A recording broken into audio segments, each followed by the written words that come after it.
কতটুকু চালের জন্য কতটুকু পানি ব্যবহার করতে হবে, কি ধরনের টিপস ফলো করলে ঝরঝরে সাদা পোলাও রান্না করা যাবে, সব প্রশ্নের উত্তর দেব আজকের ভিডিওতে। আজ আপনাদের সাথে শেয়ার করব ঝরঝরে এবং পারফেক্ট একটি পোলাওয়ের রেসিপি। সব ধরনের টিপস পেতে হলে সম্পূর্ণ ভিডিওটি দেখতে হবে। হ্যালো এভরিওয়ান, আসসালামু আলাইকুম, ওয়েলকাম টু তাম্মিজ কিচেন। আর তাম্মিজ কিচেন মানেই অনন্য স্বাদের সহজ রেসিপি। আজ আপনাদের সাথে শেয়ার করব খুবই সহজ পদ্ধতিতে সাদা ধবধবে একটি ঝরঝরে পোলাওয়ের রেসিপি। সেজন্য প্রথমেই আমি 2 কাপ পরিমাণ চাল নিয়ে নিয়েছি। চালগুলোকে খুব ভালো করে ধুয়ে পানি জড়িয়ে নিতে হবে। চালের গায়ে যেন কোনো ধরনের স্টার্চ কিংবা সাদা সাদা ময়লাগুলো লেগে না থাকে। চুলায় একটি ফ্রাই প্যান দিয়ে তাতে আমি 1 টেবিল চামচ পরিমাণ ঘি দিয়ে দিচ্ছি। এখানে আপনারা চাইলে রান্নার যে রেগুলার অয়েল ওটাও ইউজ করতে পারেন। ঘিটা একটু গরম হয়ে গেলে এর মধ্যে আমি দিয়ে দিচ্ছি 2টা তেজপাতা, 2টা দারচিনি আর কয়েকটা এলাচ এবং লবঙ্গ। সবগুলো উপকরণ কিছুক্ষণের জন্য মৃদু আঁচে ভেজে নেব। এতে করে মশলাগুলো থেকে খুব সুন্দর একটি ফ্লেভার ছড়াবে। এই পর্যায়ে আমি দিয়ে দেব আগে থেকে কেটে রাখা পেঁয়াজ কুচি। এখানে আমি 1 কাপ পরিমাণ পেঁয়াজ কুচি ইউজ করছি। পেঁয়াজগুলোকে গোল্ডেন ব্রাউন কালার করে ভেজে নেব। চুলায় মিডিয়াম লো হিটে আমি পেঁয়াজগুলোকে ভেজে নিচ্ছি। ভাজতে ভাজতে পেঁয়াজগুলোর কালার যখন একটু লালচে হয়ে যাবে সেই পর্যায়ে আমি চালগুলো দিয়ে দিব। ঝরঝরে এবং সাদা পোলাও রান্নার জন্য সবসময় একটা টিপস ফলো করবেন, সেটা হচ্ছে চালগুলোকে অবশ্যই খুব ভালো করে পানি ঝরিয়ে নিতে হবে। পেঁয়াজগুলো একটু লালচে হয়ে গেলে এখানে আমি কিশমিশ এবং কয়েকটা আলু বোখারা ইউজ করছি। এটা সম্পূর্ণ অপশনাল, আপনারা না চাইলে ইউজ করবেন না। এই পর্যায়ে আমি আগে থেকে পানি ঝরিয়ে রাখা চালগুলোকে দিয়ে দিচ্ছি।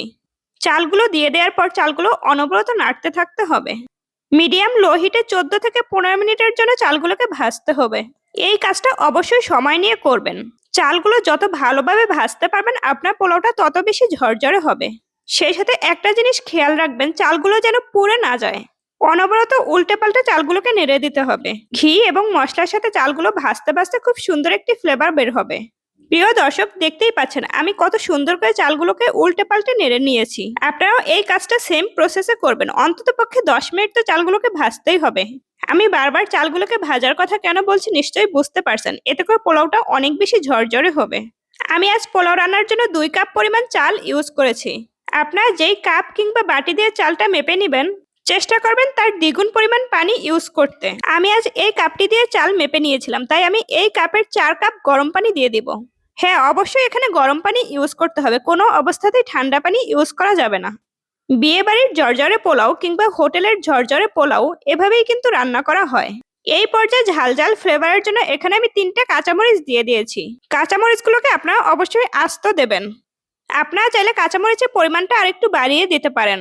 এরপর স্বাদ মতো লবণ দিয়ে দিতে হবে। লবণ দেওয়ার পর খুব ভালো করে নেড়েচেড়ে আমি রান্না করব। প্রায় 7 থেকে 8 মিনিটের জন্য এটা আমি ঢেকে রাখবো। 7 থেকে 8 মিনিট ঢেকে রাখার পরে আমার পোলাওগুলো সম্পূর্ণ রান্না কমপ্লিট হয়ে যাবে। প্রায় 8 মিনিট পর আমি ঢাকনা তুলে দেখাচ্ছি। পোলাওয়ের পানিগুলো একেবারে শুকিয়ে গেছে। আপনাদেরকে একটি চামচের সাহায্যে তুলে দেখাচ্ছি যে পোলাওটা আজকে কতটা ঝরঝরে হয়েছে। সেই সাথে পোলাওটা সাদা এবং দবদবে হয়েছে, দেখে নিশ্চয়ই বুঝতে পারছেন। এই পর্যায়ে একটু উপর থেকে ঘি ছড়িয়ে দিয়ে কিছুক্ষণের জন্য ঢেকে রাখতে পারেন। তবে আমি যেহেতু আগেই ঘি দিয়েছি তাই এখন আর ঘি ইউজ করছি না। সামনেই আসছে ঈদ, আর ঈদে আমরা সবাই পোলাও রান্না করি।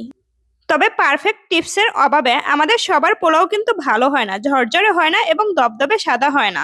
যারা একেবারেই নতুন পোলাও রান্না করতে পারেন না তারা আজকের রেসিপিটি দেখে অবশ্যই চেষ্টা করবেন। বিয়ে বাড়িতে আমরা যে শাহী পোলাও খেয়ে থাকি কিংবা হোটেল কিংবা রেস্টুরেন্টে যেই পোলাওটা রান্না করা হয় তারাও কিন্তু এই টিপস অনুযায়ী রান্না করে। তাই আজ আমি চেষ্টা করেছি একেবারে সহজ পদ্ধতিতে আপনাদের সাথে খুব সুন্দর এবং পারফেক্ট একটি রেসিপি শেয়ার করার জন্য, যাতে করে আমার আজকের এই ভিডিও দেখে আপনারাও খুব সহজে বাসায় পোলাও রান্না করতে পারেন। আমার আজকে পোলাও রান্নাটা দেখেই বুঝতে পারছেন এটা খেতেও কতটা ইয়াম্মি হবে আর কতটা ঝরঝরে। আমার আজকের এই রেসিপিটি যদি আপনাদের ভালো লেগে থাকে তবে অবশ্যই আমার চ্যানেলটিকে সাবস্ক্রাইব করে দেবেন। সেই সাথে আমার চ্যানেলে আরো মজার এবং অনেক সহজ রেসিপি শেয়ার করা আছে, সেই রেসিপিগুলো অবশ্যই দেখে আসবেন। আমার সহজ রেসিপিগুলো দেখে আপনারা অবশ্যই বাসায় ট্রাই করবেন। আজকের এই পোলাও রান্না করতে আমি কতটুকু কি পরিমাণ ইউজ করেছি সব ধরনের ডিটেলস থাকবে ডেসক্রিপশন বক্সে, তাই অবশ্যই আপনার ডেসক্রিপশন বক্স চেক করবেন। আমার চ্যানেলটিকে সাবস্ক্রাইব করে বেল আইকনটি বাজিয়ে দেবেন। আমি নতুন কোনো রেসিপি শেয়ার করলেই সেই ধরনের নোটিফিকেশন চলে যাবে আপনাদের কাছে। আজ এ পর্যন্তই, দেখা হবে নতুন কোনো ভিডিওতে নতুন কোনো রেসিপি নিয়ে। ভালো থাকবেন, সুস্থ থাকবেন। ঈদের শুভেচ্ছা রইল সবার জন্য। অগ্রিম ঈদের শুভেচ্ছা। ঈদ মোবারক। আল্লাহ হাফেজ।